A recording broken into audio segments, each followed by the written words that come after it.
Réponse est avec Mathieu Lignot et Élodie Delevoye.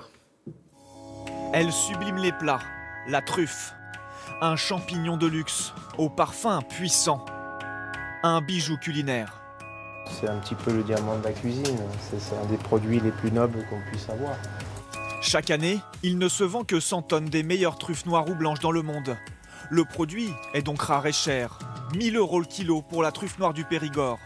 Pourtant, on en trouve maintenant partout. Huile, pâtes, risotto ou foie gras truffé envahissent les rayons des épiceries et des supermarchés. Mais qu'y a-t-il vraiment dans ces produits? Les truffes utilisées se valent-elles toutes? Dans son laboratoire, ce chef invente les recettes d'une grande marque d'épicerie fine. Philippe Kratz a accepté de nous montrer comment il dose la truffe. On met en moyenne à peu près... Il élabore aujourd'hui un foie gras truffé qui sera ensuite industrialisé. Alors là, je vais tout simplement d'abord peser mon foie gras pour m'assurer que j'ai bien prévu 125 grammes. Là, La truffe est aussi pesée au gramme près.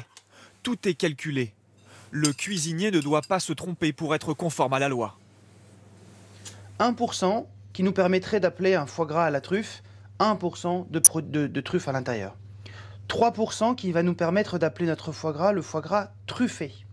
Et puis nous, pour les fêtes de fin d'année, on va partir cette fois-ci sur un foie gras truffé, mais à 7% de truffe noire du Périgord.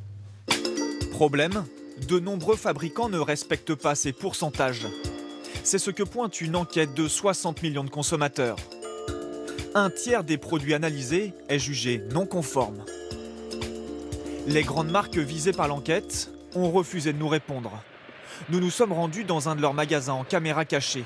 Ici, on vend du sel, des pâtes ou de l'huile, tout à la truffe. Là, on est sur des produits qui marchent très bien. On a une bonne présence de truffe, c'est très facile à utiliser, truffé. Nous nous intéressons à un foie gras truffé.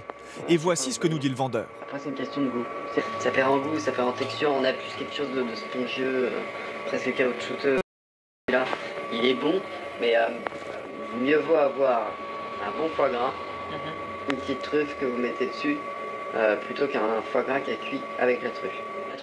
Et ce foie gras, justement, est mal noté par 60 millions de consommateurs. Pour une autre raison.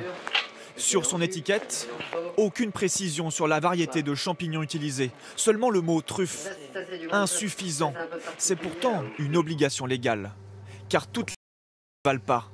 Contrairement à la truffe noire du Périgord vendue 1 000 € le kilo, sur le marché, beaucoup de truffes chinoises à seulement 60 € le kilo. En apparence, rien ne les différencie. Pourtant, la variété chinoise est moins bonne. Elle est souvent récoltée trop tôt et une truffe pas assez mûre n'a pas de goût. Ici, à l'INRA, on analyse ces différentes espèces. Le laboratoire a développé un test pour la répression des fraudes. Objectif, éviter les mauvaises surprises. Voilà, elles se ressemblent toutes. Alors, je suppose qu'il doit y avoir une truffe noire, des truffes noires du Périgord. Il doit y avoir une truffe de Chine, probablement, et puis peut-être une truffe de Bourgogne. On va voir, l'ADN va nous le dire.